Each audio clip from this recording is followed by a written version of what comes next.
Buenas tardes, amigos de CAPA. Le damos la bienvenida a nombre de nuestro espacio virtual CAPA Social Work, CAPA Trabajo Social. Mi nombre es Carolina Cárdenas, trabajadora social y gestora cultural, fundadora de CAPA. Les contamos un poco acerca de nuestro espacio CAPA. Se ha creado para estar en contacto con estudiantes y profesionales del ámbito de trabajo social y de la gestión de recursos humanos y ser el enlace para que las nuevas generaciones que están iniciando conozcan de experiencias, estudios e investigación, tratando de esta manera de contribuir a la transformación de nuestro país. En esta oportunidad tenemos al doctor Ricardo Tamayo, un invitado de lujo. El doctor Ricardo Tamayo es médico cirujano con un posgrado en cirugía general de la Universidad Peruana Cayetano Heredia. Laboró como gerente de prestaciones económicas en eSalud.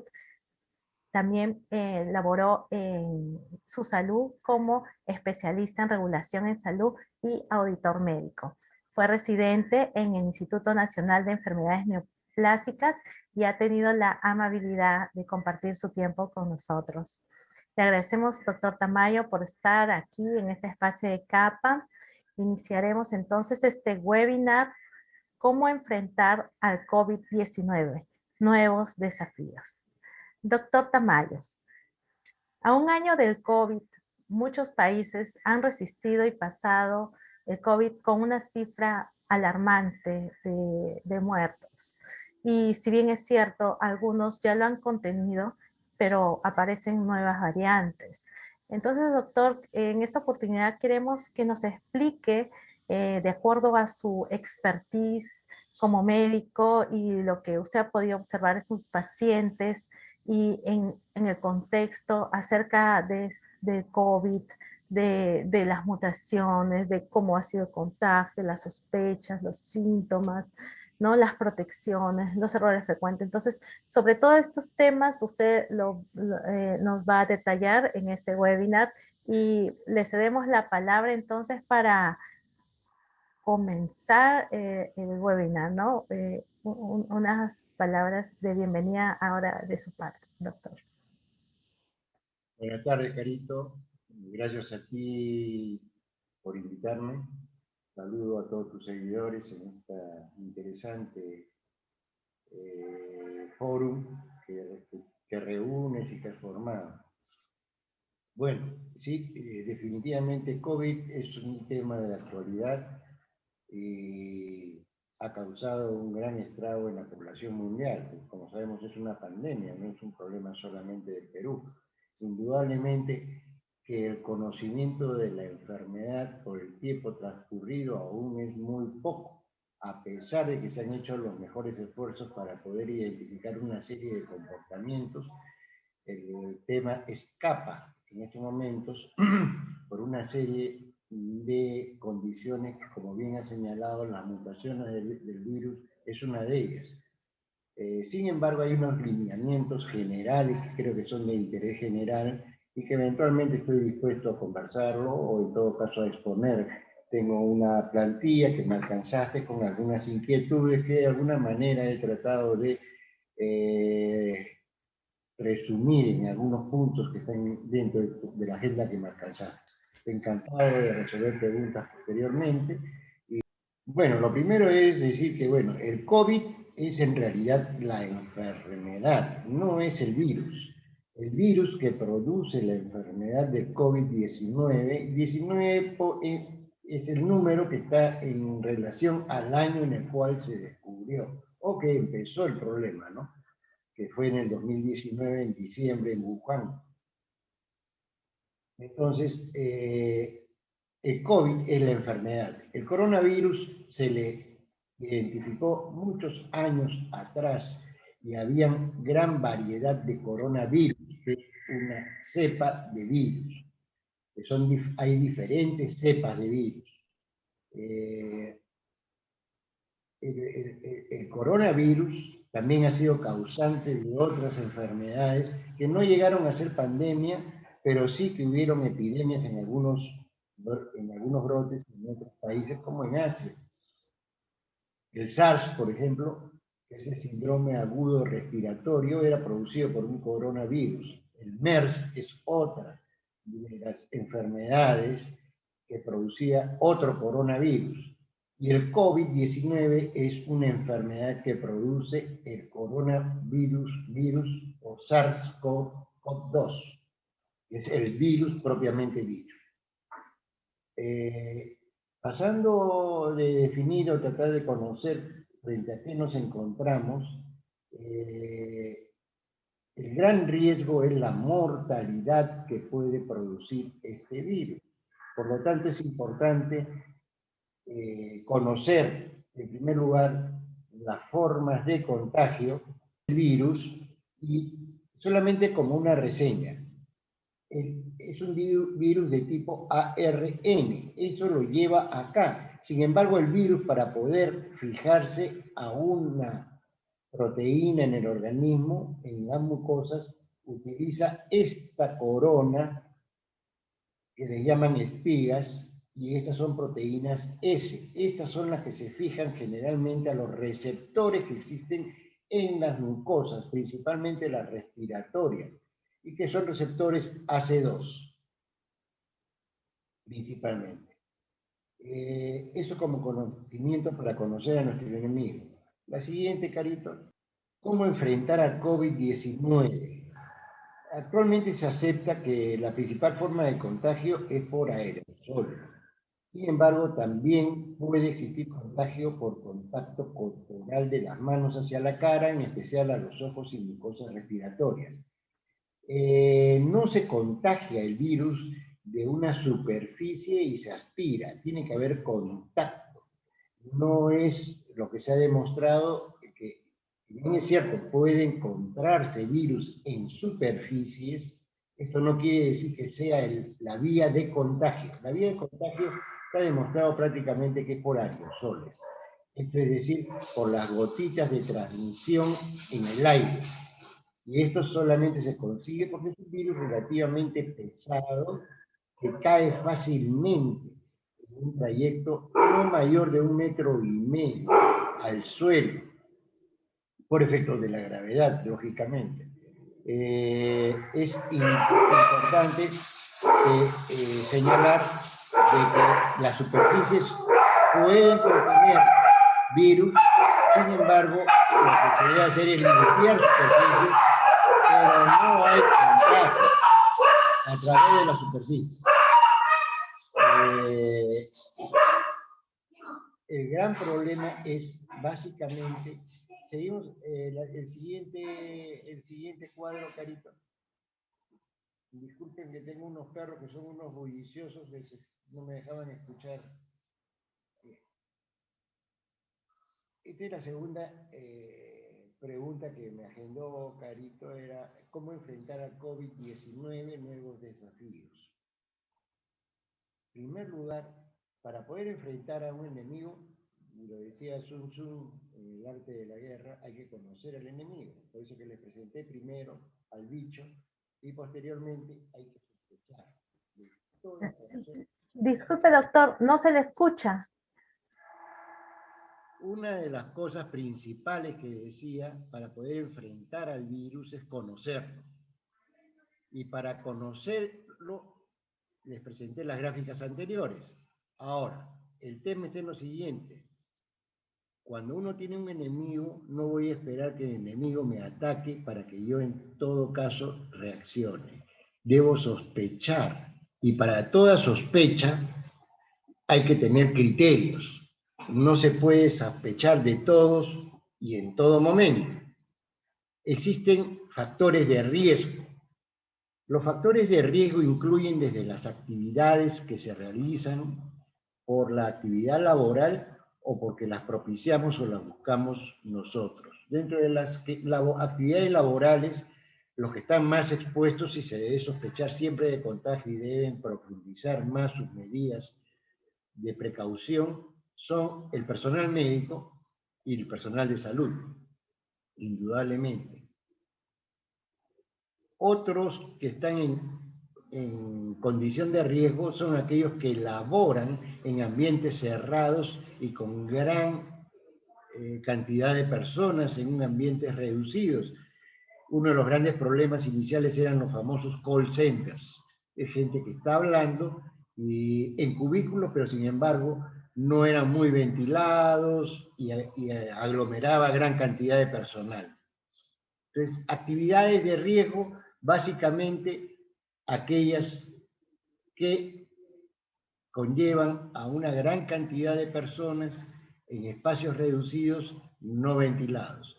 En el caso de los profesionales de la salud es distinto, porque aún estando en ambientes amplios y aún separados, existe por la concentración de la carga viral que puede haber, sobre todo siendo referentes estos centros hospitalarios de pacientes con COVID portadores del virus. Entonces, lo primero es sospechar por las actividades de riesgo. Y otra es no haber cumplido con las medidas de prevención y haber estado expuesto a riesgo. Indudablemente que dentro de nuestro desenvolvimiento de seres humanos tenemos la posibilidad de tener que salir. No vamos a estar completamente encerrados. El confinamiento tiene una función, pero por otro lado trae una serie de consecuencias que son más funestas que la misma restricción o disminución de la propagación del virus. Por lo tanto, hay que manejarlo con ciertos parámetros que se deben diseñar en lo que se llama salud pública, que lo comentaremos más adelante. Pero todos tenemos que hacer compras, todos tenemos que salir a algún lugar en forma necesaria y ahí es donde debemos extremar las medidas de precaución. Si voy al mercado, bueno, pues tendré que ir y buscar las horas que haya la menor cantidad de gente. Acortar los horarios ha sido un error de este gobierno y del anterior y de las personas que han estado en el Ministerio de Salud, porque cuando acortas los horarios, indudablemente la gente se aglomera más en tiempos menores de atención, porque tienen que comprar. Y segundo, es que tampoco tenemos ni manejamos una buena costumbre del distanciamiento. Y acá es importante manejar el 1,5 metros y tener las medidas de precaución personal, que son la mascarilla doble en estos momentos y el protector facial, especialmente cuando se va a sitios como mercados o supermercados y que hay la posibilidad de que haya una mayor posibilidad de riesgo. Estos son elementos para disminuir los riesgos, pero son muy buenas para darles una idea. Está demostrado que lo que es mejor para prevenir el COVID es la vacuna. Eso no se duda en ninguna parte del mundo. Sin embargo, los porcentajes de efectividad para no contraerlo no necesariamente son iguales o mejores que los de la protección personal. Una vacuna, y habrán escuchado, esta vacuna tiene 75% de efectividad, o 90%, o 92% de efectividad.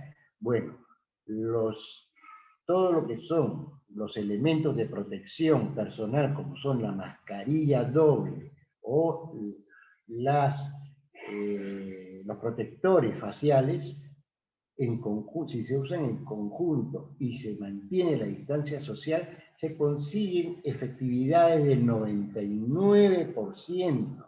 O sea, es mayor que el de la misma vacuna. Entonces, si una población no vacunada utiliza bien los elementos de protección y en forma adecuada el distanciamiento social, sus posibilidades de contagio van a ser, estoy hablando de contagio, no de enfermedad, pero sus posibilidades de contagio van a ser mejores que con la vacuna y no deberían enfermarse. Si está sucediendo lo que sucede es porque no se cumplen estas medidas. O si se cumplen mal. Entonces, este es un primer punto porque todos quisiéramos tener alguna pastilla, alguna planta, algún líquido, alguna hierba que sea una panacea y nos diga con esto te vas a curar el COVID. Eso no existe. No existe porque el COVID es un virus y no existe tratamiento curativo en general contra ningún virus. Los virus son eliminados por el sistema inmunológico. El sistema inmunológico es el encargado. La respuesta en cuanto a aniquilar al virus va a depender del tiempo en que el paciente tenga para poder generar los anticuerpos necesarios y la agresividad del virus. Y en esto incluye tanto la carga viral como el tiempo de exposición en un medio que esté altamente contaminado.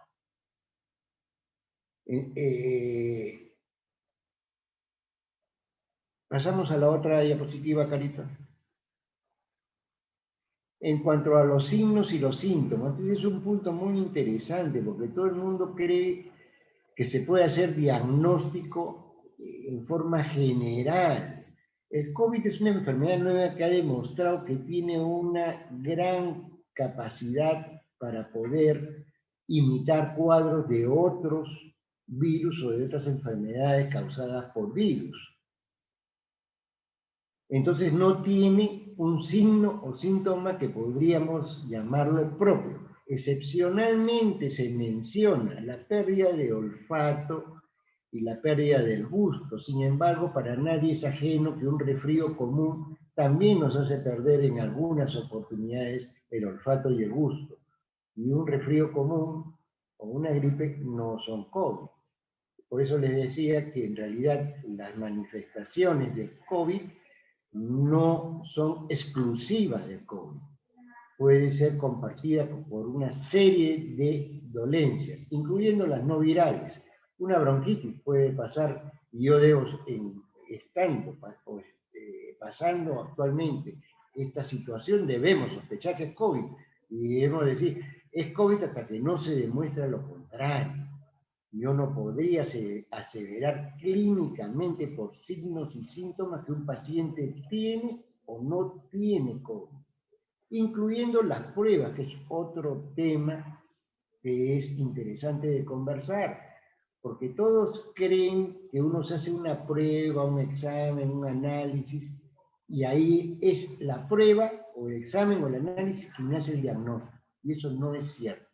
Es el conjunto de apreciaciones que hace el médico para poder interpretar un cuadro clínico y un resultado. Me ha sucedido casos de pacientes en los cuales yo he sospechado de COVID, le he pedido análisis y han salido negativos. He dicho, no estoy convencido, repítelos. Y ha salido positivo. Y al revés, hay pacientes que han salido positivos y yo digo, eso no es COVID. Se ha repetido la prueba, no la misma, lógicamente, porque cada prueba tiene su momento. No es que en cualquier momento todas las pruebas son iguales de útiles. Y cuando se han vuelto a hacer la prueba, que al comienzo salió COVID, no lo fue, incluyendo la PCR. Recientemente la hija de un amigo iba a viajar con su familia a vacunarse a Estados Unidos y en el aeropuerto le pidieron la PCR, se la hizo y fue positiva. Cancelaron el viaje, no tenía signos, síntomas, el esposo, la gente se sugestiona, dije, me está la garganta, estoy con garraspera, fiebre, nada, saturación, normal, apetito, normal, todo normal. Dije, esto no es COVID, repite la prueba. Después de 5 días, que es cuando sale, ya no le quise repetir la PCR, porque la PCR se la iban a pedir a la hora de salir en el aeropuerto, le hice una serológica para ver respuesta inmunológica y se aparecía inmunoglobulina M o inmunoglobulina G, que aparece la inmunoglobulina M recién a partir del 5º o 7º día de infectado. Y como había transcurrido ese tiempo, se la hizo y no tenía nada. Le hice la PCR después de 2 días y no tenía nada, lo cual confirmó de que esa PCR fue un falso positivo. ¿A qué voy con todo esto? Las pruebas pueden salir positivas o negativas y darnos diagnósticos equivocados, porque las pruebas pueden darnos falsos positivos o falsos negativos. Y eso para todas las pruebas o exámenes. Eso para todos, incluyendo radiología, tomografía, resonancia, ecografía. Ninguna prueba por sí sola hace el diagnóstico. El diagnóstico lo hace el conjunto de apreciaciones entre la evaluación del paciente por un médico y la evaluación de las pruebas solicitadas. Esto es muy importante. Ya comenté lo de los síntomas, podemos pasar a... Hay un tema importante. El problema es que además de que tenemos el tema de que la variabilidad con que se presentan los síntomas, hay un problema más grave que son los pacientes asintomáticos, que no presentan ninguna molestia, tienen no solo el virus, sino enfermedad. Este es un punto interesante a comentar. Cuando uno está en contacto con una persona con el virus, no quiere decir que me voy a contagiar necesariamente. Y esto lo habrán podido apreciar porque en una familia se contagia un miembro de la familia y de repente, dependiendo del número de la población familiar que está en el lugar, se contagia uno o se contagian dos y no se contagia el resto, si son 4 o 5. Si son 2, a veces se contagia uno y el otro no. Y yo dice, ¿por qué? Ese es el patrón que siguen todas las infecciones, todas, incluyendo el SIDA. No necesariamente el haber estado expuesto al virus o al agente que causa la enfermedad es sinónimo de que me voy a enfermar. Y lo que es peor, en el COVID tenemos a los asintomáticos, que sí la tienen, pero que no hacen enfermedad, porque las vías de las enfermedades pueden ser, ok, yo estoy en contacto con un infectado y no me contagio. La otra es que me contagie, pero si me contagio, no necesariamente voy a hacer enfermedad. Hay dos vías, o hago enfermedad o no hago enfermedad. Dentro de los que hacen enfermedad, en el caso del COVID tienen, lo hacen leve, la hacen moderada, la hacen grave y se mueren. Los que no hacen enfermedad leve, en ese grupo hay un 85% que son asintomáticos, pero tienen la enfermedad. 85% es un porcentaje bastante alto. Esto es muy importante porque estamos en estación, en cambio de estación. Usualmente los cambios de estación, en general, son cambios de equinoccios y esto guarda relación con así como hay una flora bacteriana, hay una flora terrestre donde hay plantas y sabemos que en ciertas temporadas florecen algunas plantas, en otras son temporadas de cosecha, en otras son temporadas de algunos tipos de plantas y en otras de otras. Bueno, y esto principalmente está gobernado o por el clima o por las estaciones. En los virus sucede con los microorganismos, sucede lo mismo. Entonces, cuando hay cambio de equinoccio, que es el cambio de estación, sucede también algo parecido. Por eso es que en los cambios de estación nos enfermamos generalmente de resfríos, que es lo más frecuente y que nos acompaña al ser humano desde que nacemos y desde hace siglos de siglos de siglos. Entonces, el gran problema es que los resfríos se confunden. Como les dije al comienzo, el COVID no tiene síntomas propios. Ahora, ¿puede coexistir un resfrío común con un COVID? Sí, pueden haber las dos infecciones. Pero hay que tener, por eso que les decía, que frente a la sospecha hay que simple y llanamente actuar como si el paciente fuera positivo hasta no demostrar lo contrario, por varias razones, no solo por protección del paciente ante cualquier descontrol, sino también porque tengamos en cuenta que un paciente enfermo es portador del virus y lo va a llevar ya sea a sus familiares o a la población en general. Si es un trabajador, lo va a llevar también a sus compañeros de trabajo. Es por eso que es importante siempre que se sospeche decir que eso es un COVID hasta que no se diga de lo contrario. Cambiamos los equipos de protección, como les mencioné, son las mascarillas, protector facial y aseo de manos con agua y jabón. Importante decir que el protector facial no va a impedir de que respiremos el virus. ¿Por qué? Porque es una protección básicamente de barrera, pero no contra el virus, sino contra líquidos que nos caigan en cara directamente. ¿Y cuál es la función, dirán entonces, del protector? El protector tiene una función interesante que pocos la analizan, y es que cuando lo tenemos puesto, evita que nos llevemos las manos a la cara y principalmente a los ojos, que son vías por donde entra el virus. Y las personas nos llevamos las manos a la cara inconscientemente. Es por esta razón que el protector es una barrera contra esta acción o actitud propia del ser humano. No es porque vaya a impedir la entrada del virus, para eso es la mascarilla. Y tienen que ser mascarillas que tengan capacidad de impedir la filtración del virus, siempre y cuando estén bien colocadas. Y estas son la N95, que son mascarillas que son casi herméticas y tienen un tejido mucho más riguroso para permitir el pase de partículas muy pequeñas que tienen nanómetros. Es una medida infinitesimal. Por otro lado, se aconseja adicionalmente a usar las mascarillas quirúrgicas, que son las más sencillas, por una sencilla razón. En nuestro medio, las mascarillas que se utilizan primero no son las N95, porque si no, esta sola bastaría. Entonces usamos la KN95, que es la que tiene mayor alcance en la población.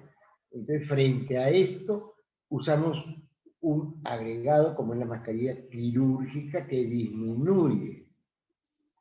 Pero ya les dije, estas mascarillas y protectores faciales y manteniendo las distancias sociales de las personas dan 99% de posibilidades de no contagiarnos si lo hacemos bien. Por otro lado, además está decir que inmediatamente después de haber tenido algún tipo de exposición o haber salido fuera de la casa, debemos lavarnos las manos. Les decía que las superficies no contagian directamente, como si lo hace el aire. Pero en las monedas, el dinero, bolsas plásticas, sí puede haber virus y puede sobrevivir algunos días. Es por eso que no les voy a decir que desinfecten las bolsas que envasan, o el dinero no lo van a desinfectar tampoco. Pero lo que tienen que hacer es, cada vez que toquen esto, lavarse con agua y jabón. Se puede usar también desinfectante. Sin embargo, tiene que ser en una forma racional.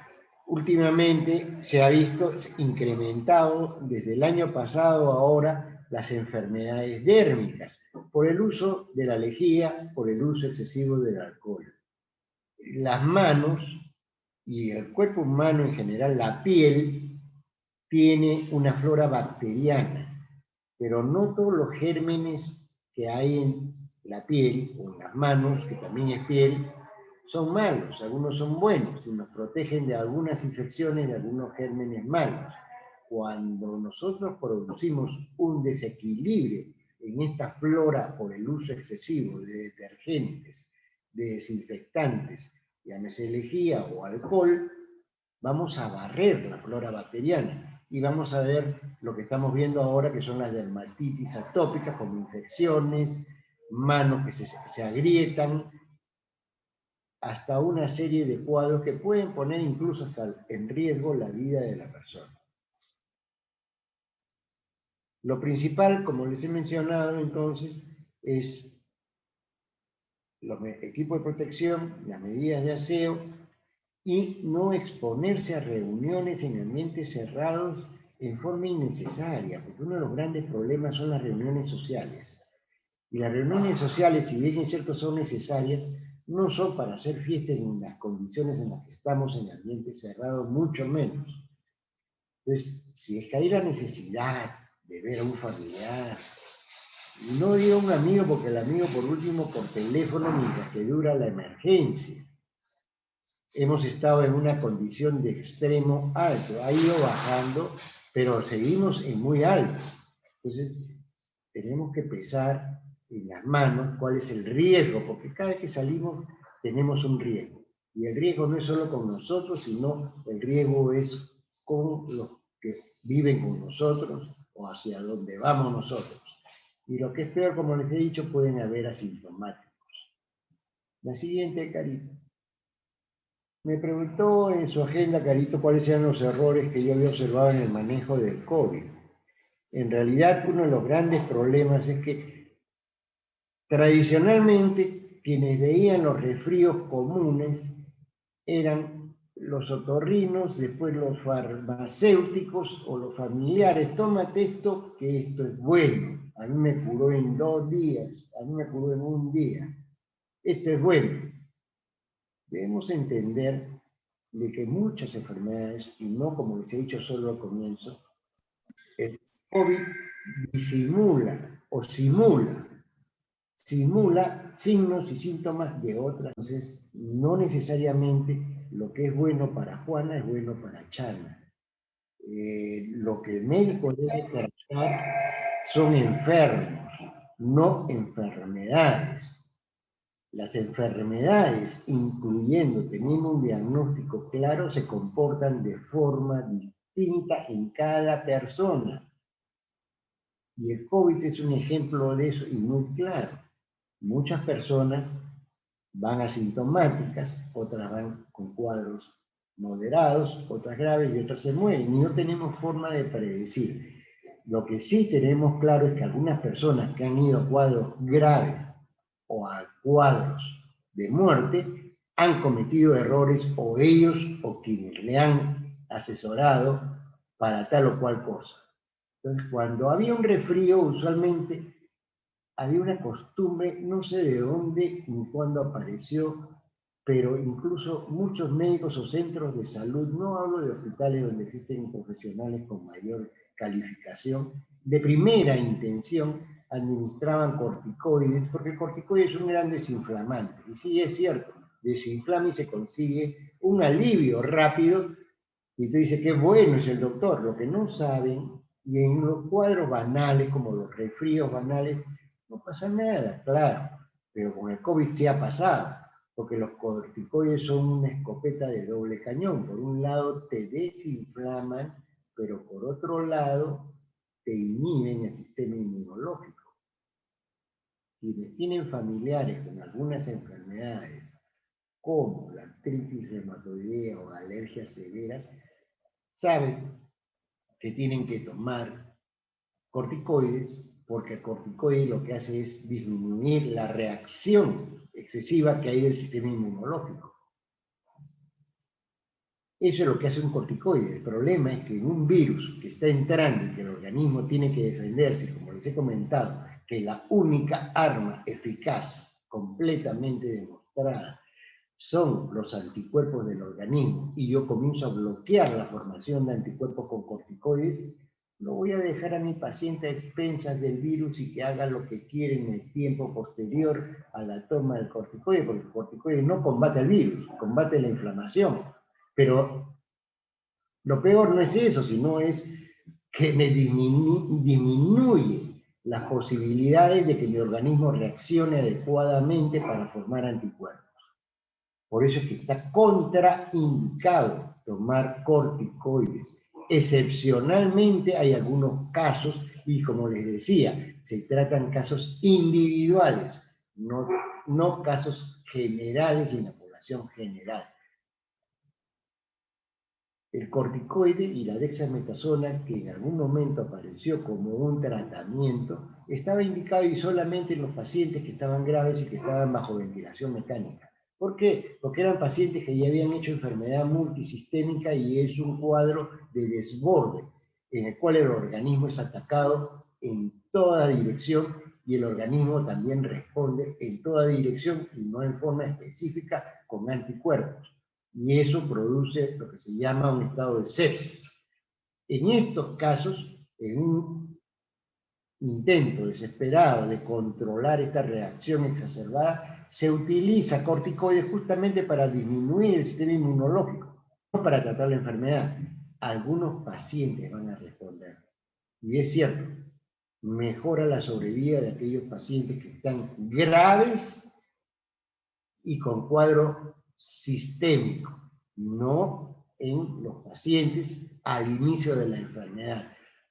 Si se da al inicio de la enfermedad, lo más probable es que ese paciente termine en un cuadro grave. Entonces, lo primero que hay que hacer, y uno de los primeros errores es ese, ¿no? Automedicarse. La otra es decir, no pasa nada, no tengo nada, siento una molestia, no es nada. Tenemos a menospreciar. Tengamos en cuenta que cuando estamos en guerra, si a mí me dicen, van a bombardearnos, pues yo genero mis refugios.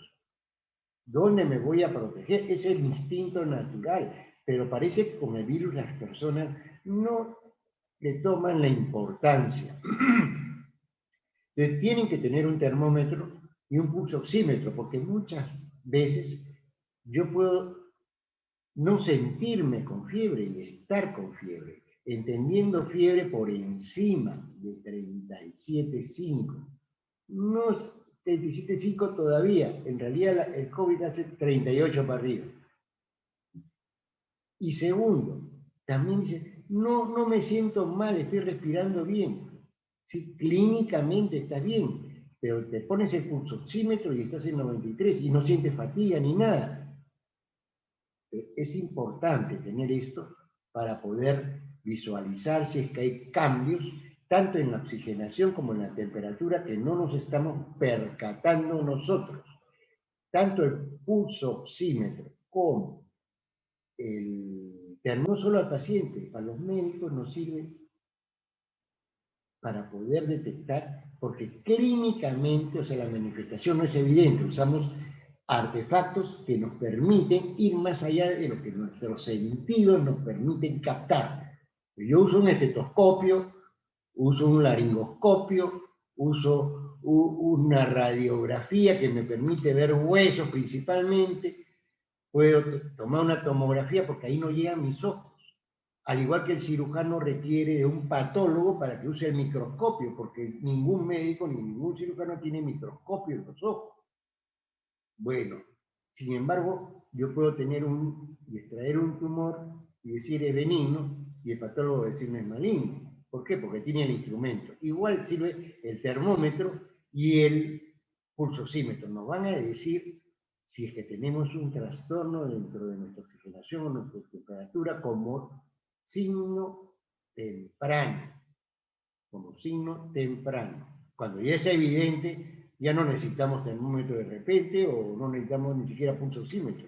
Ya necesitamos hospitalización y oxígeno. Entonces no hay que esperar tener una dificultad respiratoria evidente, ¿no? Por otro lado, hay que evitar el uso de sustancias no aprobadas. Estuvo de moda y se difundió mucho el uso del dióxido de sodio, se propaló charlas y comentarios en la web de un doctor, que no es doctor, pero que se le llamaba doctor, que usaba el dióxido de sodio. Acá en el Perú hubieron incluso médicos que salieron a avalar estas charlatanerías de esta gente que lamentablemente en todas partes del mundo, cuando hay crisis, se aprovechan de la ventaja de tener la desesperación de las personas para vender cebo de culebra. Y los únicos que ganan, aunque digan que no ganan, sí ganan. Aunque digan que te regalan el producto, por otro lado te lo están sacando. Y son farsantes. El dióxido de cloro no ha servido para nada y no hay ningún trabajo que así lo demuestre. Sin embargo, sí existen trabajos y existe todavía una discusión y duda en cuanto a la ivermectina.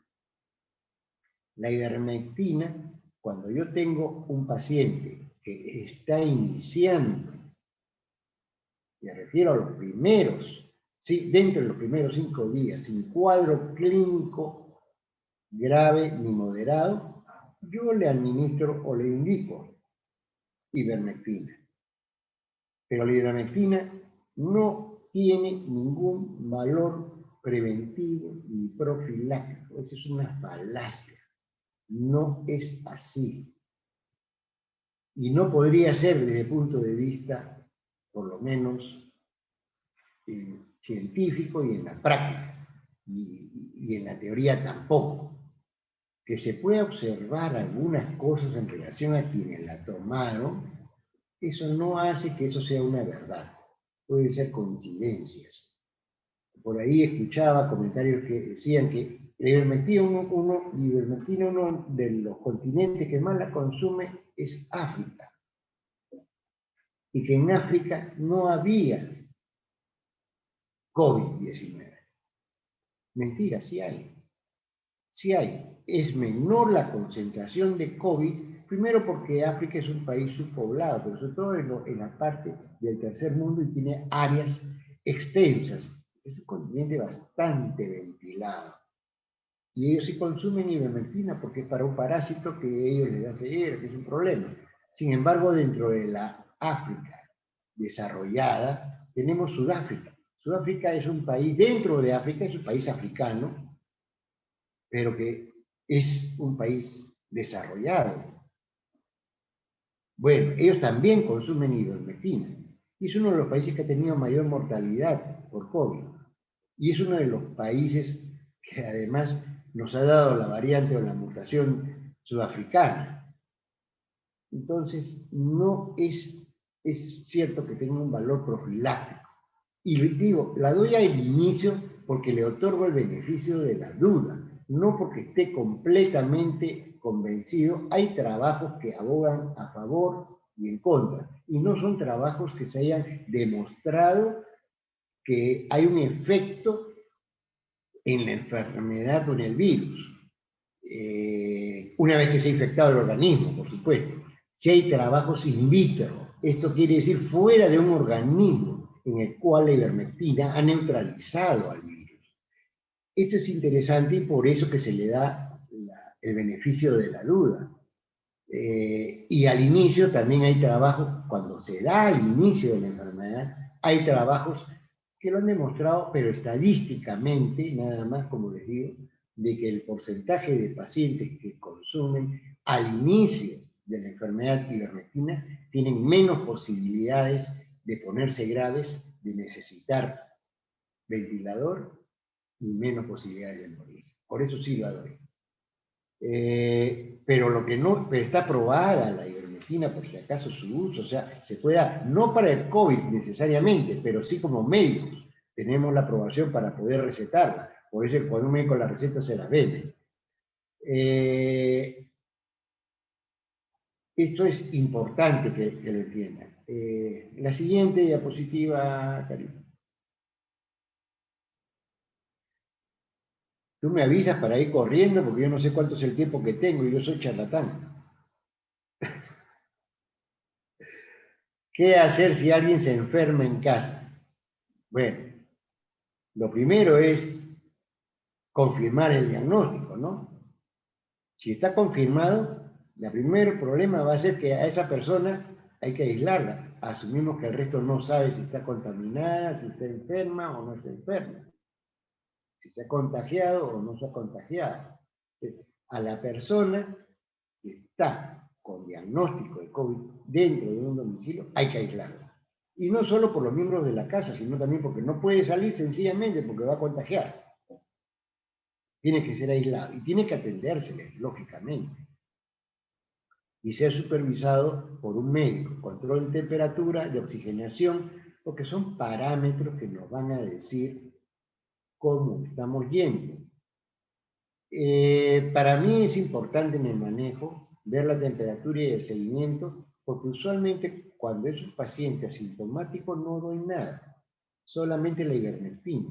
Pero si me hace temperatura, dolor de garganta, sí indico antibióticos. Al comienzo daban acitromicina.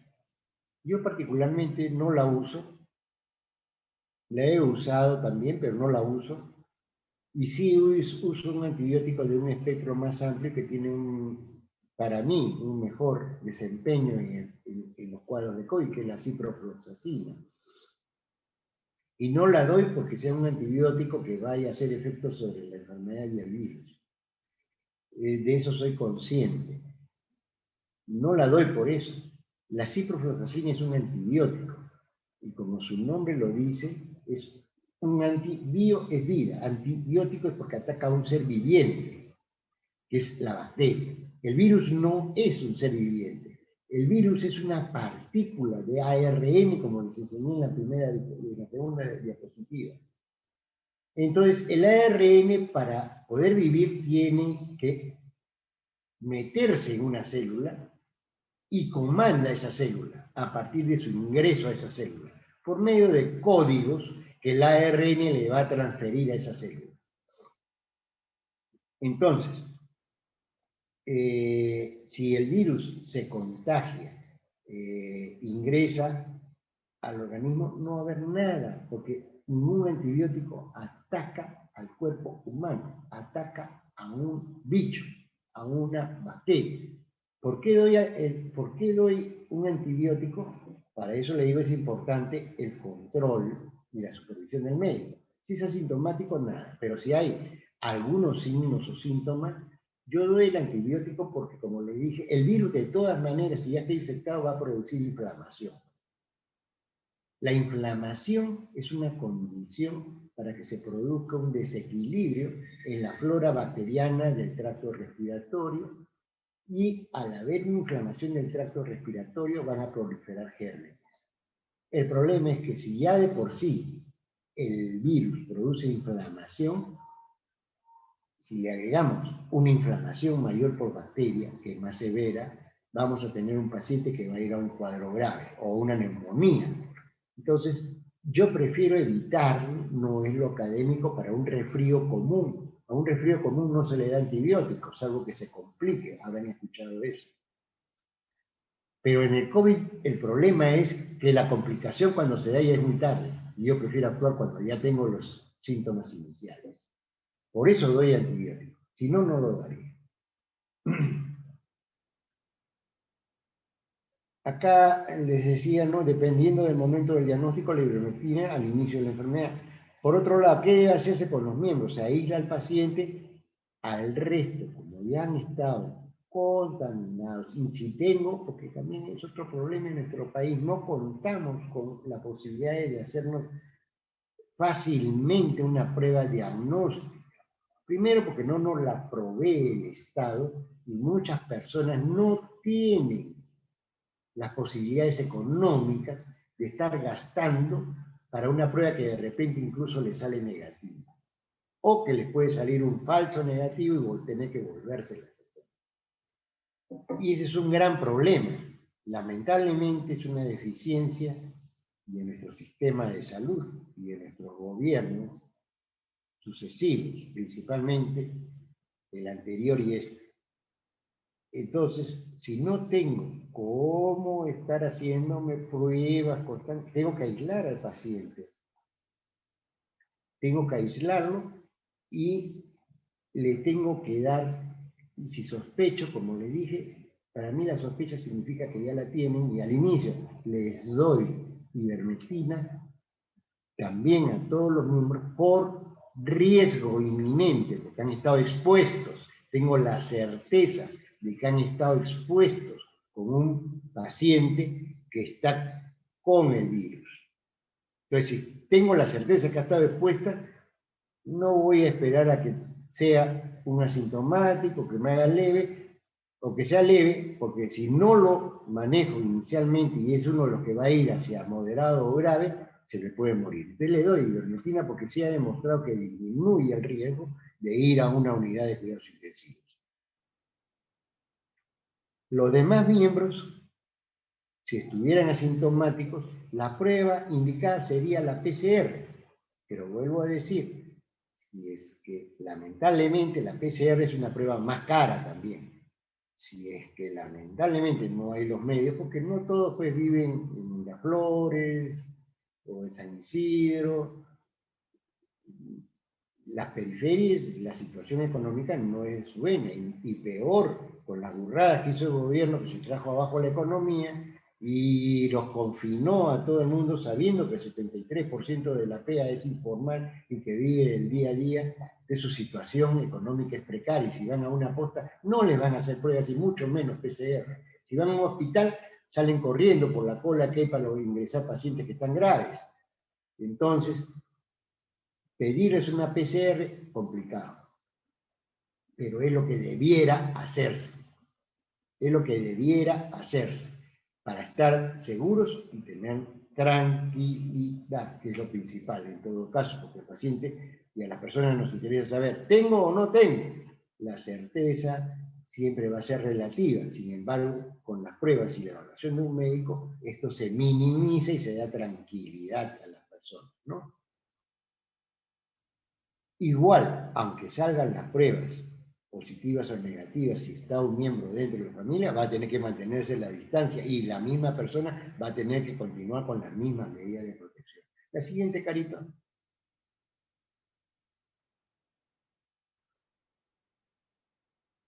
En cuanto al manejo de residuos, básicamente lo que decimos nosotros la basura, esto está más diseñado para lo que son residuos de centros donde hay pacientes con COVID. En una casa, los que están adentro se asume que mientras que no han sido diagnosticados o no han presentado síntomas, no tienen COVID, por lo tanto, es muy poco probable que la basura que tiren esté contaminada o contamine. Sin embargo, en aquellas familias o domicilios donde ha habido COVID o un paciente esté con COVID o esté aislado, entonces sí, hay que tener cuidado en el manejo de los residuos. Y una sencilla razón, podemos contagiar a otras personas, incluyendo al personal de limpieza pública. Entonces hay que saber, primero, indudablemente lo ideal si hay pacientes con COVID para manejar sus residuos es hacerlo con guantes. Que también hay que saber colocárselos y quitárselos, porque si no se contaminan, pero eventualmente podría ser no indispensable, porque siempre queda la alternativa de lavarnos las manos, ¿no? Segundo, tiene que ir en un envase de plástico desechable principalmente, y todo lo que son cubiertos, separados, y mientras que esté en el periodo de enfermedad, que usualmente para poder seguir transmitiendo la enfermedad, el periodo de contagio generalmente promedio es de 11 a 14 días, por eso es 2 semanas. En ese tiempo, bueno, puede usarse hasta utensilios descartables. Y luego se le rocía internamente con básicamente la lejía o el hipoclorito de sodio al 1%. En otro lado también lo conocen como isol, hay varios nombres, pero es hipoclorito de sodio al 1%. Y rociado, no es que llenen la bolsa con cloro porque se va a deshacer, porque el cloro es un alcalino. La lejía es un alcalino. Y si se toma la lejía le produce una quemadura en el esófago y es terrible. Entonces, eso de ahí solamente en la parte interna. En la parte externa pueden echarle alcohol. Eso seguido, como le digo, después de haber hecho la manipulación, el lavado de manos, agua y jabón. Agua y jabón. ¿Por qué jabón? Porque este es un virus que cuando les enseñé la corona de espigas que tiene, estas espigas son glicoproteínas. ¿Qué es una glicoproteína? Son grasas. Estas grasas son lípidos. Estos lípidos se disuelven con disolventes como el alcohol, como el jabón. El jabón es el más barato y basta con poner jabón, se fractura la estructura del virus y muere. Entonces, eso es lo más recomendable. La siguiente carita. El problema más grave que tenemos en nuestro país es justamente qué acciones de salud pública se deben tomar para enfrentar la pandemia. Y esto, como su nombre lo dice, salud pública debiera estar guiado, comandado por expertos y por el Ministerio de Salud, a través de sus grandes asesores. El gran problema es que no existen pues, ni grandes, y si se llaman asesores son de nombre, y no es un comité científico realmente de ilustres, porque en nuestro país existen un montón de personas que se llenan la boca, pero que no tienen representatividad más que la que quieren darse ellos. Es decir, se propagandean. Y lo digo esto porque hemos visto las decisiones que se han tomado en el gobierno, que han sido acciones de salud pública y han sido mal implementadas y mal tomadas. Se sabe lo primario que se sabe, las acciones reflejan, pero eso no es una decisión como se ha tomado en Israel, en Nueva Zelanda, en la misma Inglaterra y en otros países. No hablo de Italia y España porque son dentro de Europa los países más desordenados, y que a pesar de ser países europeos, tuvieron una alta mortalidad justamente por el desorden, pero de su población, más que de su escuela de salud pública, porque son desobedientes, no hacen caso, minimizan las cosas y no tomaron las cosas en serio. Por eso es que yo digo que la principal acción de la salud pública es la prevención y debe estar encaminada, primero, a minimizar los riesgos de contagio y a la habilitación de centros de salud de atención primaria como primera instancia. Es decir, el ciudadano tiene que tener centros cercanos a su domicilio a donde poder acudir y tener un profesional de la salud que pueda resolverle o problemas o inquietudes. Eso nunca se activó, es más, se desactivaron durante la pandemia, porque los médicos que estaban en los centros de atención primaria, muchos se desaparecieron, o el mismo Ministerio o de Salud, que son quienes tienen estos niveles de atención, les dieron licencia con José de Alber para que desde su casa se cuiden, sobre todo aquellos que tenían más de 60 años, que es lo que establecía la ley. Como hay una población médica alta, algunos centros se quedaron desabastecidos de médicos. Entonces, lamentablemente estas medidas no se hacen porque no se piensan. Y yo recuerdo de mi época de formación, en neoplásicas, el doctor Cáceres Graciani no aceptaba excusas. Y no aceptaba excusas, y cuando se le daban, tenía formas ocurrentes de contestar que al final eran lecciones.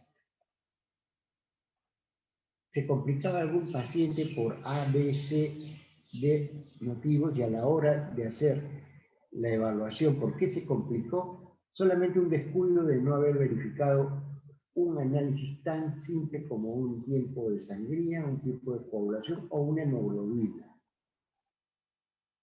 Entonces, porque muchas veces lo rutinario hace que muchos profesionales se salteen los pasos y no los hagan. Al no hacerlos, cometen un error.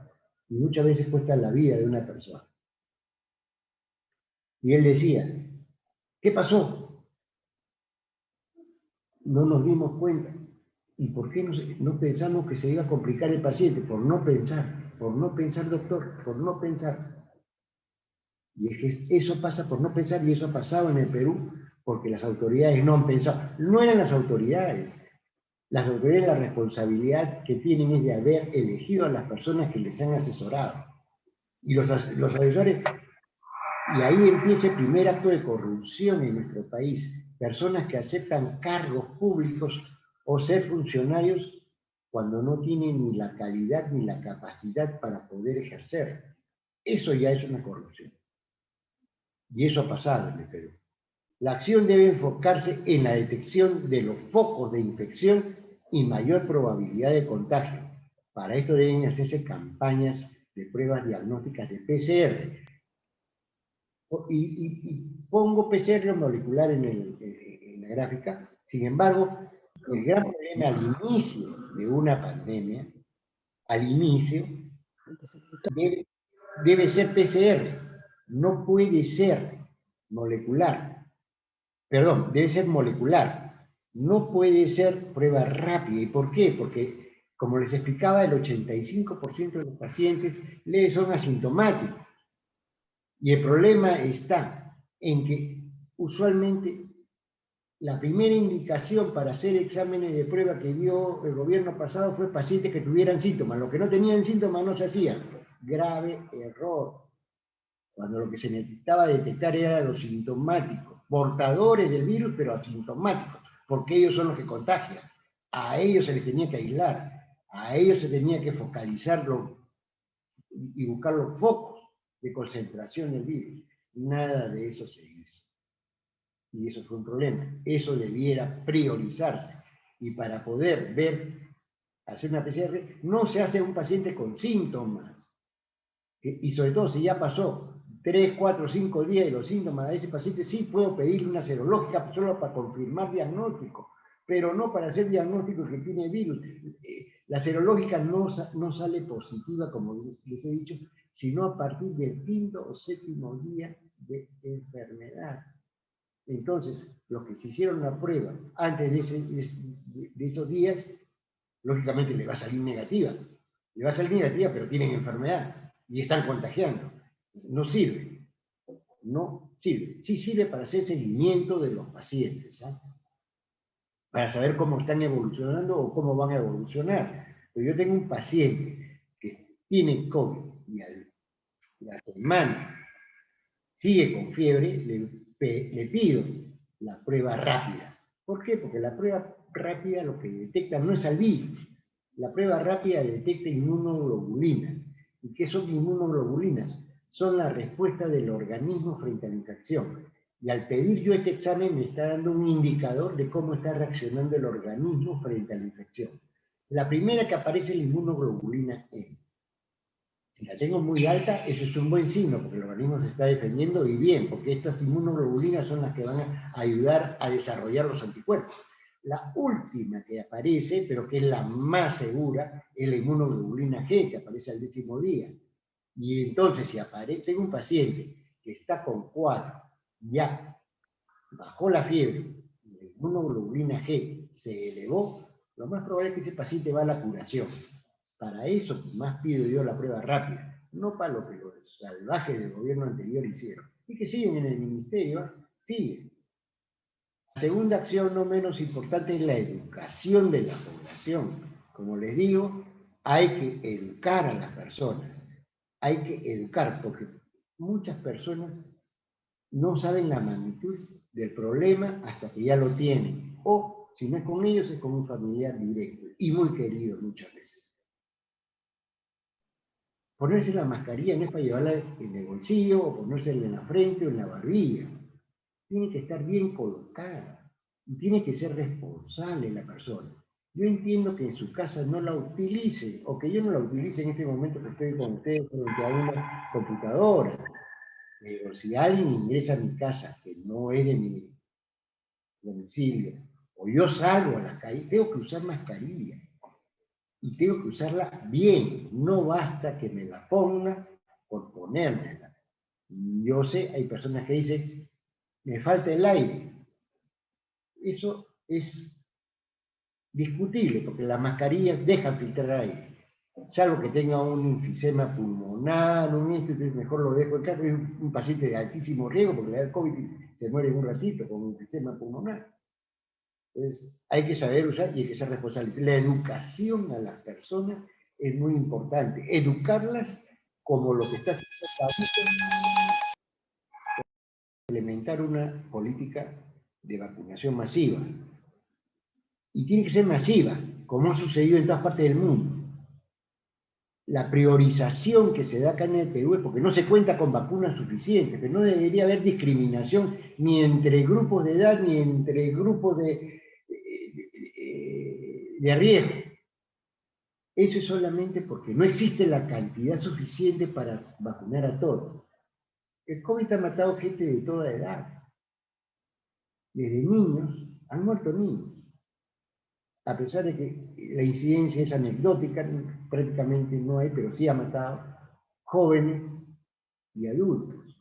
Entonces no debiera discriminarse la vacunación a nadie, aunque actualmente las vacunas están en etapa de prueba para niños menores de 11 años. Todavía no se ha implementado más que fase 3 de experimentación.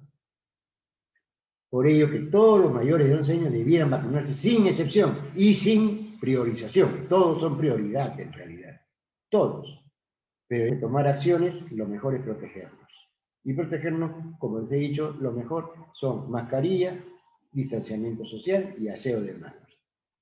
La vacunación masiva solamente va a haber cuando tengamos la cantidad de vacunas necesarias para vacunar a toda la población, pero además la logística para implementar todo esto que hablan que se va a vacunar 1 millón de personas diarias, esos son absurdos. Primero, no tenemos, y eso no entienden porque no tienen capacidad para pensar los políticos, más que para mentir.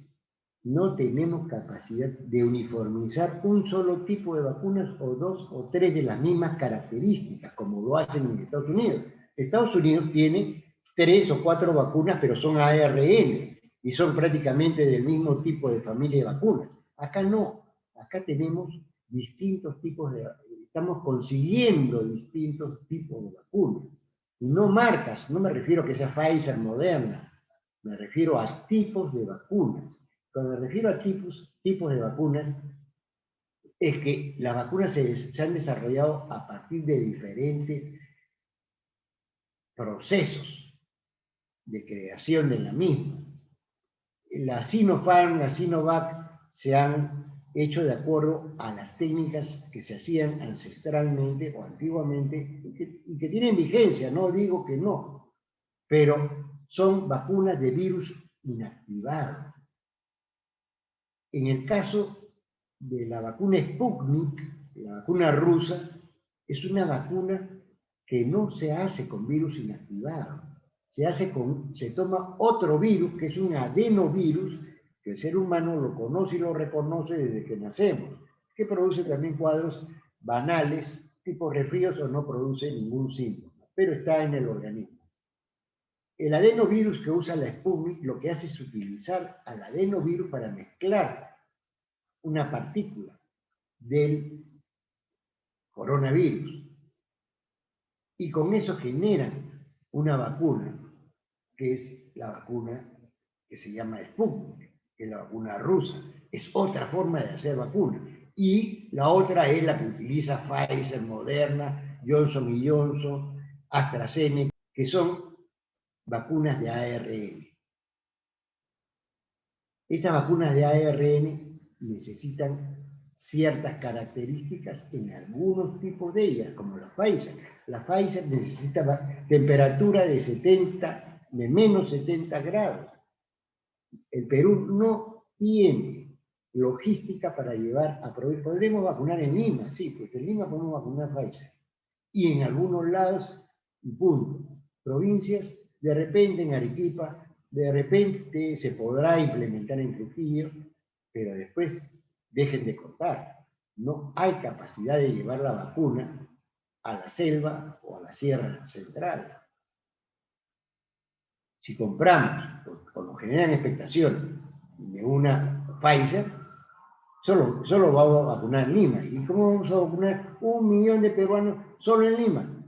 Bueno, en Lima somos 11 millones. En 11 días terminamos de vacunar a todo el Perú para ellos, porque Perú es Lima, no es así. Eso no va a ser posible. Solamente otras vacunas, incluyendo la otra que no requieren esa refrigeración, siendo de ARN, como la de Moderna, también requiere refrigeración, pero de menor nivel, o la de Johnson Johnson. La de AstraZeneca, que la van a comenzar a regalar, no me atrevo a recomendarla, porque ya la han suspendido en varios países de Europa. Y no por gusto, han habido varios casos de tromboembolismo generada por ella. Algunos con final de muerte, ¿no? Entonces la idea no es tratar de vacunarse para evitar riesgos y terminar con riesgos mayores o problemas mayores, ¿no? Entonces, esa es la realidad en cuanto a la política de vacunación. Debe ser masiva y no debe haber priorización, pero para eso tenemos que tener una política clara. Compro la cantidad suficiente de vacunas para poder vacunar a toda la población y de preferencia de un solo tipo, o si no, simple y llanamente segmento dónde puedo, en qué sitios puedo y qué vacunas van a ir a otro lado. La logística no solamente implica eso, sino traslado de personal calificado. Cada vacuna tiene una característica y una especificación distinta. No es que los paramédicos, todo el personal de asistencial de salud saben cómo hacerlo, menos en provincia. La siguiente, Carito. ¿Cuál es el mensaje? Me pedía Carito que diera. En realidad, el mensaje para los estudiantes y profesionales de la salud es principalmente: protéjanse y protejan. En esas dos palabras se resume lo que se tiene que hacer, porque la fuerza de choque, la primera línea de acción en esta guerra contra esta pandemia, no está en los laboratorios tratando de producir la vacuna. Ellos son otra fuerza especializada, desarrollan las armas que van a utilizar los que están en primera línea. Pero los que están en primera línea, que son los que se enfrentan, ellos sí, tienen que protegerse y tienen que proteger no solo a la gente de la población, sino a sus propios familiares, a quienes pueden exponerlos, ¿no? Sobre todo en los estudiantes de últimos años, ¿no? Que son utilizados básicamente para la cantidad de actividades que los jefes, entre comillas, no, porque ya dejaron de ser estudiantes, los trabajos más indecorosos o más difíciles se los dan a ellos, ¿no?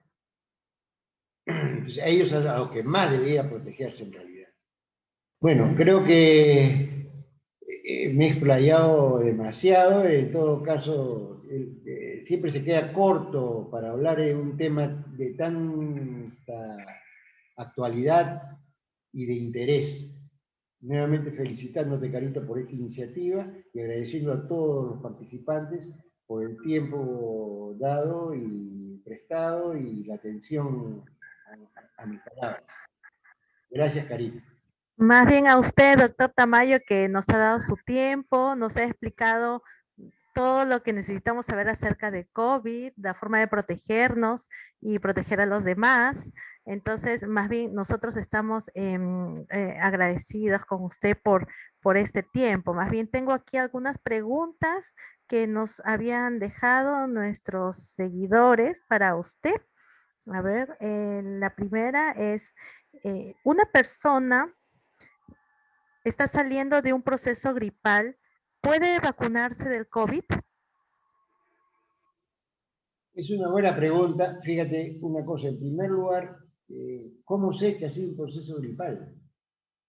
Lo que les decía al comienzo, el COVID no tiene signos ni síntomas propios.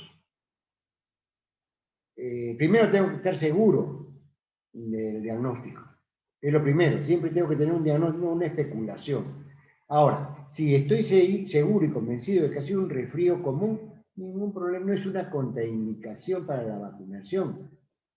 El resfrío común, ni muchas, las contraindicaciones son bien claras. La única contraindicación, en todo caso, que pudiera ir acompañada a un resfrío común o una gripe, es la fiebre.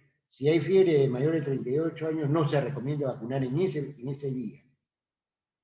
Pero sabiendo en nuestro país que te den una cita y un turno para vacunarte y que lo pierdas y que probablemente no te vacunen hasta el próximo año, mira, no hay contraindicación para un proceso gripal y vacunarse. para vacunarse para el COVID. Ok, doctor. Aquí otra pregunta. Me dicen, ¿hay esperanza de vida para un paciente en UCI por más de 2 meses y quedaría físicamente apto para retomar sus labores diarias? En realidad, un paciente que está en UCI es porque está probablemente en ventilador. Si está en ventilador es un paciente que está inconsciente. No es factible evaluar las capacidades o las mermas que puede haber hecho el virus fuera de los problemas respiratorios que lo llevaron a máquina. Habría que ver qué otras evaluaciones se hicieron. Hay casos. La posibilidad es solamente de que sobreviva un paciente que entra a UCI por COVID, de cada 3 que entran a UCI por COVID, 1 muere. Ahora, que salga sin lesiones, eso es variable. Hay personas que salen sin lesiones y otros que quedan con, más que nada le llamamos secuelas graves, y otros que no la realizan. La más frecuente es la insuficiencia respiratoria crónica, que requieren rehabilitación respiratoria posterior a la salida de UCI. Pero otras cosas, pueden haber otras complicaciones o otras secuelas. Hay secuelas cardíacas, hay secuelas renales, hay algunos que incluso hacen hasta insuficiencia renal. Lamentablemente no hay forma de predecir mientras que no se haya evaluado el paciente, y segundo, el estado de conciencia o las secuelas neurológicas no son evaluables hasta que no despierte el paciente, por la misma condición de que es un paciente que esté inconsciente. Entonces, las secuelas neurológicas son las únicas que no pueden evaluarse. Ok, doctor. Aquí hay otra pregunta. ¿Se recomienda vitaminas en post-COVID? Ninguna vitamina está recomendada como tratamiento, ¿ok? Ninguna, en ninguna parte del mundo. Lo que sí es cierto es que las personas que requieran vitaminas deben consumirlas, lógico. Pero las vitaminas en forma de presentación comercial se inventaron básicamente para casos de enfermedades consuntivas, personas que en realidad se estaban consumiendo y era un paliativo por razones de diversa índole, o bien porque no eran absorbidas las vitaminas, o bien por la edad del paciente, o porque no ingerían alimentos. Y las vitaminas a veces salían más baratas que comprar alimentos, porque en realidad las vitaminas, la mejor vitamina es, como decían en la universidad, la vitamina O, oya. No se necesita vitaminas, y que vayan a mejorar el pronóstico, eso también es otra falsedad. Se escucha por ahí 2 vitaminas, sobre todo, que se han mencionado en las redes, la vitamina C y la vitamina D. La vitamina C no, es parte del cuento que siempre nos han vendido, que va bien contra los virus y contra el resfrío. Tómate tu limonada, tu té con limón, y eso te va a hacer bien. Y ahí nació el mito del uso de la vitamina C para los resfríos. Y se hace lo mismo con el COVID. Nada ha demostrado que eso mejore. Tampoco va a empeorar la evolución del COVID. Por eso que yo, desde el punto de vista práctico, digo, si quieres, tómalo. Si crees, si tú tienes fe y crees en eso, tómalo. Pero de que te vaya a hacer bien, porque te lo recomendé yo, no va a ser así. La vitamina D tiene otro factor. La vitamina D, hubieron trabajos que se publicaron en revistas y salieron también en internet. Y es que se asociaba la mortalidad de las personas que morían por COVID a que tenían la vitamina D disminuida, baja. Eso nos llevó a suponer de que la baja de vitamina D era la que causaba la mortalidad en el COVID, y también por ende que si tú das vitamina D, porque los que tenían vitamina D no evolucionaban de esa forma, debieron mejorar, pero eso era especulación. Lo que sucede es lo siguiente: como todas las cosas tienen ángulos, hay que ver todos los ángulos. El problema es cuando se desconoce que tiene ángulos y se ve en círculos, y creen que todo es igual, y no es así. El problema es que esos estudios se hicieron en Estados Unidos o en Europa, donde en Estados Unidos el índice más alto de mortalidad era en los obesos, porque además Estados Unidos es un país de obesos. No de gente con sobrepeso solamente, sino de obesos mórbidos. Y el problema es que los obesos tienen la vitamina D disminuida. La tienen por 20.000 factores, pero la tienen disminuida los obesos. Entonces, eso iban a encontrar, claro, pero que se morían porque tenían la vitamina D, esa es una hipótesis falsa. Eso no es cierto, pero sin embargo se le daba importancia y algunos recetaban y algunos incluso le hacían caso y compraban vitamina D, vitamina C, todos esos no hay nada demostrado que eso mejore en algo. Ok, doctor. De las personas que están en el público, ¿alguna persona desea hacer alguna pregunta? ¿Lo pueden colocar en el chat?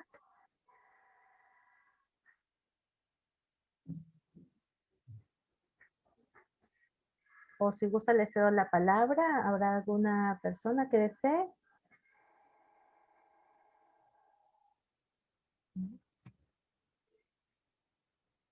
Bueno, creo que están un poco... Ahí está, a ver, vamos a ver quién es Maura. A ver, vamos a darle el audio, a darle el audio a Maura. Encantada, Maura. Gracias. Buenas tardes, doctor. Gracias por tan hermosa orientación con tanta claridad y acerca del COVID. Bueno, yo estoy con un proceso de resfrío, creo, hace como 14 días, estaba en cama, mi cuerpo no me podía levantarme, pero no era un resfrío que se te produzca, ¿no? Si uno te estornudé el miércoles 5 y me preparé mis menjunjes que me preparo de guión, cebolla, ajo, limones, y tomé todo el jueves y viernes. Y después seguí con mi ajo, mi cebolla, mi guión rallado con miel y bastante líquido y caldo de gallina con guión, todo eso. Pero no hice fiebre, yo he hecho 37 y mi oxigenación era 92 a 94, a veces a 98, bajaba a 97. Después, estos últimos días, me tomé la temperatura, estaba en 36, ¿no? Entonces mi hijo me decía, pero mamá, no es COVID, no es COVID. Bueno, para descartar me han hecho la prueba, el hisopado el día de ayer y ha salido que es negativo, ¿no? Ahí tengo eso, de repente se lo podría reenviar. Ahora ellos quieren que me vacune a toda costa y que tome pastillas, que tome algo. Yo soy súper alérgica, muy alérgica, y la verdad que no tomo nada de pastillas, ¿no? Porque hasta el Panadol me enronchaba, no sé cómo estaría ahora, ¿no? Pero soy alérgica a la silocaína, a la lidocaína, todas las cinas. Entonces yo siempre tomo cosas naturales. Ahora es que si debo vacunarme o no, yo le digo, me voy a vacunar, pero no estoy bien, no me siento bien, ¿no? Me siento mal, ¿no? Entonces, me siento mal. Ay, estoy acá que llamar. Me siento mal y no sé, ¿usted qué me aconseja? ¿Debo vacunarme? ¿No debo vacunarme? Lo primero que le sugeriría a Maura es que tenga la certeza de que no haya tenido COVID, porque primero ha tenido signos. Bueno, ya me hicieron el hisopado y no tengo nada, según es negativo. Le explico, le voy a explicar esa parte. Hay que confirmar por qué razón. Y lo he dicho en la exposición, la PCR, que es la prueba molecular, que es la del hisopado, solamente detecta virus, no enfermedad. Y detecta virus, pero el virus ya no se detecta después de 14 días, que siempre va a salir negativo. Ya tuvo el virus, pero la enfermedad es otra cosa. Son cosas distintas. A mí lo que me interesa es saber si usted ha tenido la enfermedad y a estas alturas, pasadas ya 14 días, como dice usted, lo que yo le escucho pedí, muy bajito. o bien un estudio de inmunoglobulinas o un estudio de anticuerpos para ver si está protegida o no está protegida. Incluso para tomar la decisión si va a vacunar o no, porque lo que se recomienda es que pacientes que hayan tenido COVID dentro de los primeros 6 meses, 3 meses en algunos casos se dice, no se vacunen porque todavía tienen protección. Pero en todo caso, como le digo, creo que la PCR que le han hecho a usted después de 14 días tenía todo derecho a salir negativo, aún habiendo estado usted enferma por COVID. Yo no puedo descartar esa posibilidad con lo que usted me dice. Ya le digo, la PCR, que es un examen de cadenas de polimerasa, es para detectar la presencia del virus, no de la enfermedad. Y lo vuelvo a repetir, porque lo he dicho varias veces en la exposición. La PCR detecta virus, no enfermedad. La enfermedad se detecta para saber si es que ha habido enfermedad, tengo que saber si tengo inmunoglobulinas que se han activado contra el COVID o si tengo anticuerpos neutralizantes contra el COVID. Y esas pruebas no se ha hecho usted. Si se las hace, probablemente llegaríamos a la conclusión de que fue un resfrío, y le diría, sí fue resfrío. Mientras tanto, yo no le puedo asegurar si lo suyo ha sido resfrío o ha sido COVID, porque por otro lado, bastante tiempo para seguir con molestias por un simple resfrío, ¿no? ¿No me escuchó? Sí me escuchó, ¿no? No, Ya, no, no. gracias, muchas gracias. No, encantado, para servir. Doctor, acá hay otra pregunta de Carmen Razo. Dice, buenas tardes, doctor, mi consulta es que mi madre ya recibió la primera dosis de su vacuna por COVID para el 9 de junio, le tocaría su segunda dosis. ¿Y cómo se hace con el tema de la vacuna de la influenza? ¿Ya no es necesario o sí? ¿Para cuándo la podría realizar? Gracias. Lo que se recomienda, Carito, es que las personas, sobre todo las personas adultas, mayores de 60 años, se vacunen contra la influenza. No porque vaya a protegerlos contra el COVID, ¿ok? Sino por un tema, básicamente, las complicaciones del resfrío también causan mortalidad en la población. Entonces, es por esa razón que se vacuna contra la influenza y sobre todo en las personas de edad. Una neumonía en una persona de edad por influenza no es rara. Lo que se recomienda es que nunca se haga la vacuna del COVID sin un espaciamiento de una semana entre la puesta de la vacuna de la influenza y después de una semana recién se puede vacunar contra el COVID. La influenza no la va a proteger contra el COVID. Eh, Compañeros, colegas, amigos que están aquí presentes. Bueno, agradecemos su participación el día de hoy. Le agradecemos, doctor Tamayo, nos hemos ampliado bastante con este tema y claro, ya la invitación para otros temas más, ¿no? En otro momento y infinitamente las gracias porque sin las orientaciones de usted y justo cuando empezó la pandemia, ¿no? Fue uno de los doctores que a través de nuestro Facebook ayudó a muchas personas, ¿no? Desinteresadamente justamente en las orientaciones médicas que se requerían urgentemente, ¿no? Y bueno, sí, un reconocimiento de capa para usted, doctor, que nos ayudó a muchas personas así en las redes sociales. En esta oportunidad, ya que a veces le teníamos que llamar varias veces para hacerle las consultas. Hicimos previamente otro Zoom en otra oportunidad y bueno, dijimos, bueno, mejor para todos, para que sepan las indicaciones y como esto ya está grabado, se va a colocar en el Facebook para que todos puedan tener las recomendaciones médicas como deben de ser y no cometer errores, ¿no? Porque en eso está en juego su vida, su salud y a nosotros, bueno, como amigos nos importa, ¿no? Nos importa que todos estén bien. Bueno, sus últimas palabras, doctor, y para despedirnos.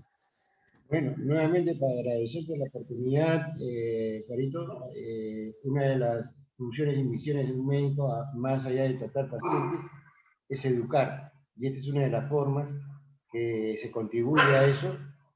Y como te dije, felicitarte porque es un espacio chiquito, pero muy acogedor. Te felicito y gracias nuevamente.